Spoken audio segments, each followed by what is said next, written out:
Olá, mulher linda, sábia e que edifica ao lar. Eu sou Eliane Cristine e estamos lendo juntas o livro de Joyce Meyer, Mentes Tranquilas, Almas Felizes. Esta leitura foi autorizada. Para a aquisição do livro, entre em contato com a editora Thomas Nelson. Leitura número 18. Confie em Deus e não em si. Pai, eu oro pela amiga que me ouve. Que ela não confie em suas emoções ou percepções, mas que sua confiança esteja firmada em Deus, que é poderoso para fazer infinitamente mais. Eu oro por relacionamentos ainda que quebrados, para que possam ser restaurados em nome de Jesus e segundo a vontade de Deus. Eu oro por mulheres. Amém. Quando Deus disse a Abrão, a quem ele mais tarde daria o nome de Abraão, para tomar os seus e partir para outro país, Abrão levou Ló, seu sobrinho, e a família de Ló com ele. Gênesis capítulo 12, do versos 1 ao 4. Quando finalmente se estabeleceram em Betel, tinham tantos animais, tendas e posses, que a terra não conseguiria prover para ambas famílias. Não apenas isso, seus servos também estavam em disputa. Então Abrão foi ter com Ló e disse-lhe que eles precisavam se separar para que cada um tivesse terras suficientes para seus rebanhos. Além disso, Abrão humildemente deixou Ló escolher primeiro o terreno. Eis o que aconteceu então. Olhou então Ló e viu todo o vale do Jordão, todo ele bem irrigado até Zoar. Era como um jardim do Senhor, como a terra do Egito. Isso se deu antes de o Senhor destruir Sodoma e Gomorra. Ló escolheu todo o vale do Jordão e partiu em direção ao leste. Assim os dois se separaram. Gênesis capítulo 13, do versos 10 ao 11.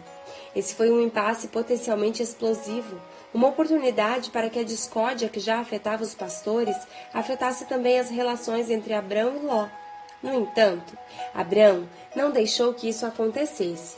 Pelo contrário, ele resistiu à discórdia ao humilhar-se, ou seja, negar o seu orgulho. No lugar de tentar olhar somente para seus interesses, ele confiou a Deus o seu futuro. A oferta generosa de Abrão espaireceu a volatilidade da situação. Ao fim das contas, como poderia Ló se irritar se Abrão estava sendo tão amoroso e razoável? Logicamente, Ló escolheu o melhor dos terrenos, o Vale do Jordão, bem irrigado e fértil. Ele, com egoísmo, tomou para si e não pensou em Abrão. Veja o que aconteceu. Abrão ficou na terra de Canaã, mas Ló mudou seu acampamento para um lugar próximo a Sodoma, entre as cidades do vale. Ora, os homens de Sodoma eram extremamente perversos e pecadores contra o Senhor. Gênesis capítulo 13, do versos 12 ao 13. O egoísmo sempre leva a problemas. E isso foi verdade para Ló. Sodoma era uma cidade tão maligna que Deus decidiu destruí-la. Porém, avisando a Ló que esperaria até que Ló e sua família estivessem seguros fora da cidade antes de fazê-lo. Ló, sua mulher e suas 2 filhas tiveram que fugir rapidamente. Não puderam levar quase nada de seu gado e de seus bens, ou nada mesmo. Mas a perda de sua fortuna foi apenas o começo dos problemas de Ló. Quando sua esposa desobedeceu a Deus e voltou-se para olhar Sodoma enquanto a cidade era queimada, Deus a transformou em um pilar de sal. Mas a pior calamidade foi que Ló engravidou ambas as filhas, que em ocasiões separadas encorajaram seu pai a ficar tão bêbado que ele nem tivera consciência do que fazia quando dormiu com elas. Ló, egoisticamente, tentou proteger seus próprios interesses e, em consequência, colheu uma safra de devastação e destruição. Agora vejamos como Abrão se comportou. Disse o Senhor a Abrão depois que Ló se separou dele: De onde você está, olhe para o norte, para o sul, para o leste e para o oeste. Toda a terra que você está vendo, darei a você e a sua descendência para sempre. Tornarei a sua descendência tão numerosa como o pó da terra. Se for possível contar o pó da terra, também se poderá contar sua descendência. Percorra esta terra de alto a baixo, de um lado a outro, porque eu a darei a você. Gênesis capítulo 13, do versos 14 ao 17. Abrão resistiu à discórdia e abriu mão de seus direitos, a terra a fim de manter a paz entre ele e Ló. A semente da obediência desabrochou para Abrão na colheita da promessa de Deus em dar-lhe tudo o que seus olhos pudessem ver. A história nos ensina duas verdades poderosas. Primeiro, quando tentamos proteger somente nossos interesses e deixamos Deus fora da solução, falhamos miseravelmente, muitas vezes criando mais problemas e discórdias. Quando confiamos que Deus irá cuidar de nós, Ele derramará suas bênçãos sobre nós. Ele mostrará que é fiel. Uau! Glória a Deus! Eu me recordo de uma frase que recentemente foi repetida por um pastor, mas que eu já conheço há muitos anos. Nós não devemos nos preocupar com o nosso futuro, porque Deus já está lá.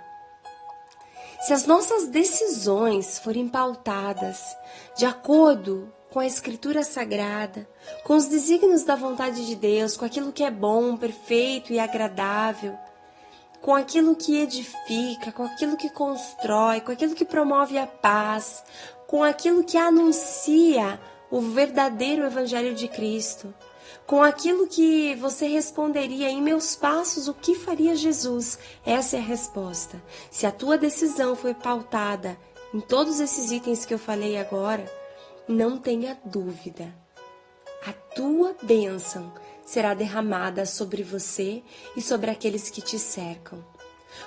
Deus continuará se mostrando um Deus fiel. Contudo, se as tuas escolhas foram pautadas no teu interesse, na tua razão, na tua justiça própria, no querer mostrar que você tem a razão e que nada mais importa, você vai falhar. Você vai perecer.